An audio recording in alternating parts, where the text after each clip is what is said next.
Hi, this is Bruce Kidd with the Kidd Consulting Group, and this is our next installment of the Insights for Executives video series. And I'm delighted to have a special guest with me today. David Franklin is the Chief Investment Officer for the National Bank of Indianapolis and Diamond Capital Management Group. David, thanks for joining us. Thanks, Bruce. Delighted to be here. Excited to be a part of this series. Delighted to help the small business owners in any way that we can. Yeah, thank you. Well, you guys, that's your niche both at the bank and Diamond Capital, working with small businesses, not exclusively, but an awful lot of them, and with those owners and executives of those companies. So I think today's topic is relevant for our audience because ultimately business comes down to keeping track of numbers, and numbers turn into money and numbers on a financial statement or cash in the bank or investment decisions. So what I think we'd like to talk about today is sort of financial and investment management for those small businesses that are watching this and those owners and executives. And it's what you know and your team deals with every day. So got a few questions I'd love to get your insights on. That sounds great, and you're exactly right. The National Bank of Indianapolis, community-based bank, we're dealing with small businesses all the time, but ultimately we're dealing with the people, and that's what it all comes down to. So happy to be here and happy to help. Well, thank you.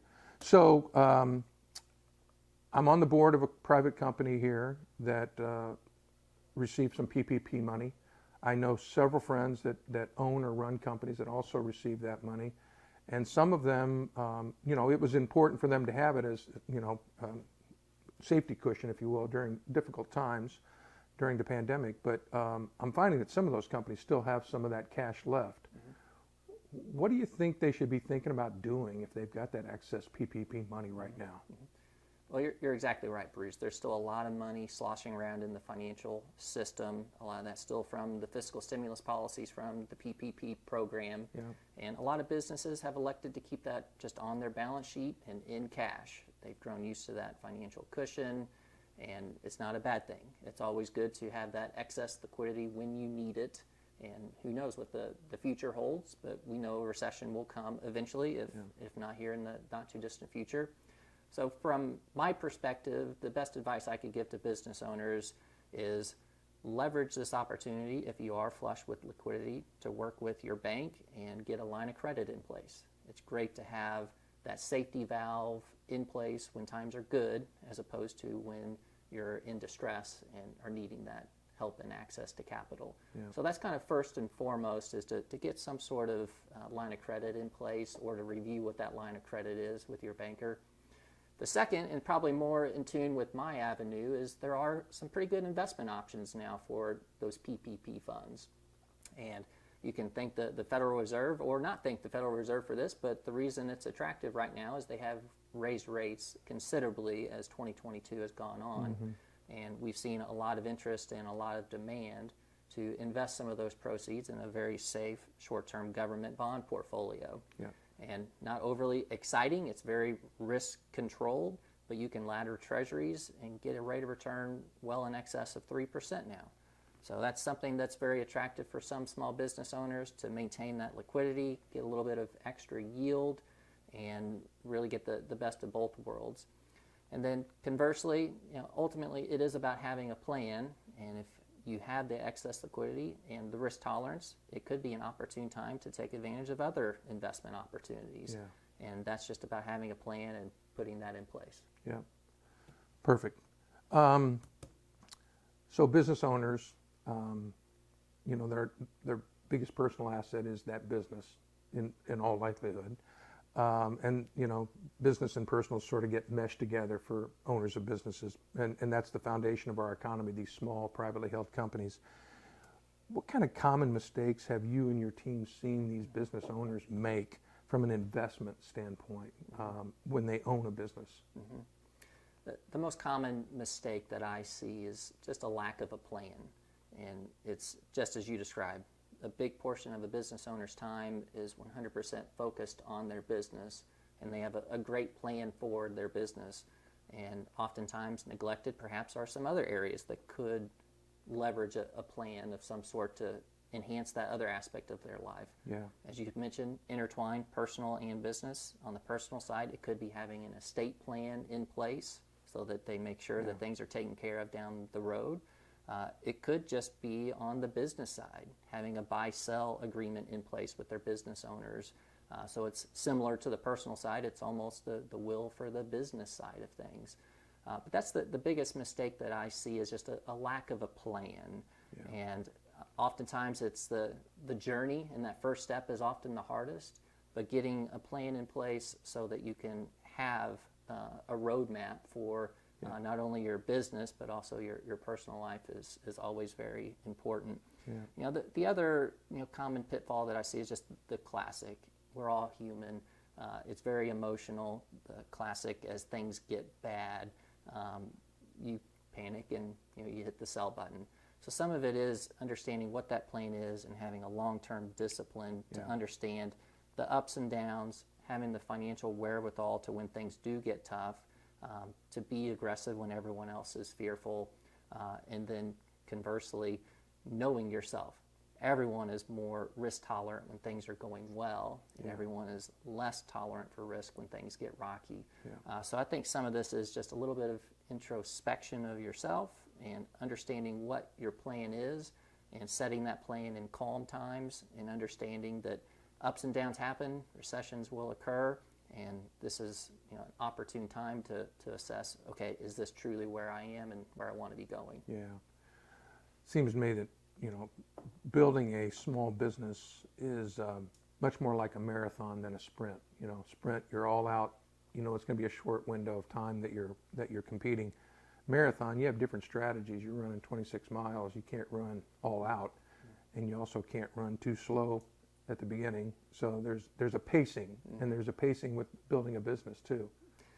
There is, and I think we all get excited, caught up in the moment. You want to do so much. You have so many different things that you could do, and it's deciding, well, which ones are the most appropriate or will have the greatest impact. Yeah. And it's the same thing on the investment front. Sometimes it's being patient and being thoughtful and impactful with the decisions that you make. Yeah. So another obvious and key component for small businesses are taxes. We want to make a profit. We want to pay our fair share. But there are strategies for tax savings that small business owners can think about putting in place. What would you recommend to the men and women that are watching this that own a business to think about from a tax savings strategy standpoint? Yeah, it's a great question, one that we often get. I'll be the first to admit I'm not a tax expert. I'm an investment expert. But some of the key things that I would guide you to think about outside of consulting with your CPA and your professionals is to reevaluate your retirement plan, and if you have one in place. That's the easiest way to get some tax savings, not only for you, but for your employees, help your recruiting from an HR perspective. And it may be appropriate retirement plan that you put in place when you started the business, but it could be time for a refresh and grow with the times and make sure that you have the most efficient plan, but also the biggest tax savings for you as well. A great example, you could have installed a simple IRA when you first started your business. Maybe it's time to review that and convert to some sort of regular 401k plan for your employees. The other, from the more personal side, let's say you do have a retirement plan in place and your business is very successful, you likely no longer qualify for Roth IRAs. So it may be appropriate for you to consider using a backdoor Roth. So you contribute money to a traditional IRA and then immediately convert it into a Roth IRA. It's just another way to get your monies diversified. So you have money in your business, you have money in your retirement plan that is likely pre-tax, unless you have the Roth option included in the plan. And it gives you another avenue to save, and to save tax deferred, and then ultimately when you pull the money out, that is all tax-free if it's in a Roth shelter. Okay. So that's just a good tax strategy to think about and talk to your CPA about. And then the last is, ultimately, you're in business with the U.S. government. They are a business partner, and you should leverage that business partner. In these rocky years, when you have some losses in your portfolio, you should be recognizing those losses, offsetting with any gains, and potentially banking up some loss carry forwards to use down the road when things are healthy again and the market's back to the bull markets that we expect to occur in the coming quarters. Yeah. So I was with a friend who's a 100% owner of a business here the other day, and I was asking him about his plans for the business, and he said he takes no salary. Now, he's built another company previously and sold it and done well, and that's kind of who he is. But he's got this, we'll call it a startup. They're not really, but they're still a young company. He's made the personal decision, I'm not going to take any income. I'm going to invest everything that we make that I could take out as income back in the business. And his goal is to build it to a certain level of revenue and profit, because he knows there are buyers for him in the next 3, 4, 5 years. Should business owners like that be thinking differently about investing than a non-business owner, just an individual like you and me? I mean, what's the difference? What's the strategy difference for those business owners, or is there one? There absolutely is, and every person is unique. Every business owner is unique. Their story is unique, just like your friend that you described had a couple of businesses and is starting another one. Business owners tend to be more aggressive, willing to take on risk, but they tend to invest in themselves and reinvesting in the business. And ultimately, that's how you make a lot of wealth, is by being concentrated and creating value for individuals. Yep. The thing I would advise business owners is to perhaps get out of your comfort zone, because if your investments mirror what your business is, you're very concentrated in the same industry. And let's say your friend invests in the energy business. Well, if you have a portfolio of stocks that are also very concentrated to energy stocks, it could be that your business falls on tough times right when your stock portfolio falls on tough times. Yeah. So it's the investing 101. You should be diversified in your investment portfolio, and your investment portfolio should be a diversification tool for the businesses that you have. So that's kind of the first and foremost and the biggest. Yeah. And how often should I be reviewing that portfolio, that diversification, from your perspective? Is it yearly? Is it, I don't, what triggers me to want to review and see how I'm doing? I would say yearly is a minimum. Okay. I think quarterly is probably a better best practice. Okay. And I wouldn't do it as often as daily. Right. That's don't be a day trader. So it's back to that marathon, and it should be a long-term focus. But things happen. The markets move, and you could be concentrated in an area that you didn't realize that you were a quarter ago. Yeah. So I think that that's important, and I'm a measured moves type person. So it's understanding what that risk is. You've identified it. You may need to take action today, or you put a plan in place to make sure that it's diversified and executed for you. Yeah. Some of that's going to be back to your risk profile too. Yeah. So a business owner, like I said, has a stronger risk profile than most. They're willing to create something and take on that risk. Yep. That sometimes translates into the investment portfolio too. And this is back to knowing yourself and understanding the risk that you're willing to take and not willing to take. It could be that you're taking risk in your business side and you want your investment portfolio to be more conservative. That's your safety blanket should something happen to your business. Yeah. So it's understanding where you are holistically and where that risk-reward profile mismatch can occur, and just understanding that long-term view and plan. Yeah. So let's go back to my friend as an example, because there was a recent study that talked about there could be up to 250,000 small private companies looking to sell in the next few years across the country. And he's one of them, very likely. What should he and others like him that are thinking about getting ready to sell their business, or maybe they already have? I have 2 other friends that just recently sold their businesses. What should they be thinking about from an investment perspective? Because now you've got this one transaction. It might be the only one you have in your life, and you got to do well with it. Well, you should do well with it. What would you advise those business owners that are watching us to think about before they sell or just after they've sold? It is. It's a great time of their life. Very exciting. This has likely been their baby for many, many years. It's going to be perhaps difficult to let go. So it's understanding that emotional side, and I would relate that to the investment side as well. It can be very emotional to switch gears where you've had your asset, your investment, driving your cash flow needs for many, many years. And then you monetize it in one transaction, you're left with, okay, well, what do I do now? Yeah. So it's back to having the plan, and some of that plan needs to be your cash flow management. You've received income from your business, now you need to replicate or infuse that with an investment portfolio, perhaps. Mm-hmm. So it's thinking through what cash flow you need to be generating, what you expect the markets to generate from an income perspective, but then focusing really on the total return. Here a few years ago, we couldn't really even think about income from a bond perspective when interest rates were at zero. You at least have some of that luxury now to be able to do some asset liability matching, make sure that your cash flows are at least safe if that's what you're shooting for. Yeah. And then it's also involving some other professionals too. So as much as I think the investment side of the coin is going to be important when that transaction occurs, there's also going to be some tax ramifications that need to be thought about, and perhaps the investment strategies need to be in concert with that. Yeah. And as we think about some of those things, it's investing in perhaps very tax-efficient vehicles right out of the gate, especially because of the big tax event that would occur. Right. But then it's also down the road, making sure that it's as tax-efficient as possible. Yeah. And there could be some other uniqueness. It could be that you sell your business, but you're staying on. You're still a key person. So some of that diversification risk that I mentioned before is still going to be very important. You still have some ties to the business that should be thought about from your investment portfolio. Yeah.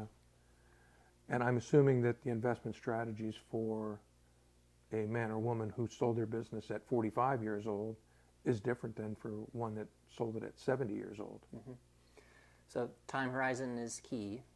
It's time in the market, not timing the markets. And if your time horizon is long, you still have the luxury to take on more risk because you have the time to recoup. Yeah. The challenge could be you may no longer have the willingness. You may not want to ride out a market downturn. So I think it's those two key factors, the ability to take risk, which is increased with your time horizon, versus your willingness to take risk. Yeah. Could be completely mismatched, and that those should be appropriate. Yeah. The younger business owner who sold, I don't know if this is fair, has more options for the long term, taking on more risk or not than the 70-year-old. Their options are far more limited from an investment strategy standpoint, I would assume. So the opportunity set is the same. What you can invest in, it's your choice of, okay, I'm 70 years old, perhaps I don't want to be shooting for every last bit of return, squeezing every last bit of juice out of the return. Right. But I have some older clients that they are still very aggressive because they have the ability to. They've generated enough wealth to sustain their lifestyle, probably their children's lifestyle, and so forth. Yeah. So they still have a very high ability to take risk, and they still do. They have a willingness to do so. They're seeing the long-term picture of, I'm going to continue to see my wealth compound and grow as fast as it can. Yeah. But that's one end of the spectrum. I have some clients that are younger that just not as risk tolerant. They've made their wealth. They no longer necessarily want to see that wealth go away in a downturn. Yep. So some of it's just a comfort level, and it's knowing yourself. Right. And if you can do that and have that long-term plan in place, that's when you have the best success. Yeah, that makes perfect sense. So you know this as well as anybody, that this time we've lived in the last couple of years has been sort of unprecedented, and there's still a lot of uncertainty out there about our economy, the world economy, things that outside of the economy that impact the economy, just things happening in the world. What advice would you give a small business owner who's watching us today about how to manage their cash and investment strategies during this time of uncertainty that we don't know how long it's going to go? You talked earlier about a recession happening and then we'll come out of it. But you have some thoughts or tips or advice for those business owners during this uncertain times about investment strategies? And cash management, I guess, if that's appropriate. So the times, the future, they're always going to be uncertain. The risks are always going to be different in every cycle. history has a way of repeating itself and rhyming. But as we sit here today, the period that we're in with higher inflationary pressures, we just have not experienced for several decades. Yeah. We haven't seen interest rates rise to the magnitude that they have over the course of 2022. And that's not something to be overly fearful of, because there's always going to be a risk in the equity markets, the bond markets. If there was zero risk, you would have a risk-free rate of return, and you would no longer see the average equity gains of 10% that you get over time. Yep. And from our perspective, it's, again, back to having that plan. If you have the cash and the cash flow, it is putting a plan in place so that you invest it appropriate for that long-term strategy. And for that younger business owner, it's very likely you still need a good portion of your wealth in stocks to continue to grow, to outpace the inflationary pressures that you expect. Conversely, for someone that is older, perhaps it is understanding that they don't have the time to potentially recoup, and you should be a little bit more conservative, take advantage of some of the higher yields that we're seeing in the bond market, but still stay relatively short duration so that you get your cash flows back quicker and you can reinvest those at what could be higher rates. Yeah. But that's where I'm sitting here. If anyone was sitting here, no one can predict the future or what's going to happen next week, next month. But if I would sit here 5 years from now, I would feel very comfortable about investing in the markets from a long-term perspective. Right. They are still going to grow over time because business owners are managing their business, managing it efficiently, and will grow their cash flows and earnings over that longer-term period. Yeah. And you're going to have market gyrations where investors are willing to pay more or less for the earnings stocks generate. And over time, that's what valuation levels are all about. And recessions are good for cleansing the system and removing some excesses. And the unusual part about this recent time period is there was a lot of excesses from monetary policy, from the central banks pumping liquidity into the system, the fiscal policies that we spoke of, putting more liquidity in businesses, rightly so in very many cases. So this is an unprecedented time. But it's going to follow a typical cyclical pattern that we've seen in the past. And no one knows when a cycle ends or begins, but thinking about the plan from the long term and executing on that is really what's important. Just, weather the storm, be prepared, be ready for brighter days. And then depending on your personal risk profile, make investment strategies that are appropriate. Is that fair? That is very fair. It's back to your first question on the PPP and having that safety net in place with potentially a line of credit or how you would weather that storm to then having a long-term plan in place. Well, I appreciate your time today. It's an important topic because, as we said early on, ultimately business comes down to dollars, and measuring that, and investment strategies come down to dollars and what I'm getting for the future. So I appreciate your time today to share with our audience some perspectives on investment and financial management. It's been my pleasure. It's always fun to help business owners be successful. Always fun to hear their stories, how they got to where they are. And it's a business of people and helping people. So happy to do it. Well, you and your team do a great job, and this is not a commercial, but more people need to know about Diamond Capital Management because you're a leading investment management, wealth management firm here in town, and I think more people need to know what you're doing. So we're here to help. So thanks for being here. Thank you, Bruce. Thank you for being here. This is our last installment for a little while of Insights for Executives, but we'll be back in a week or two with some new topics, and we look forward to sharing those with you as well. Be well. Thanks.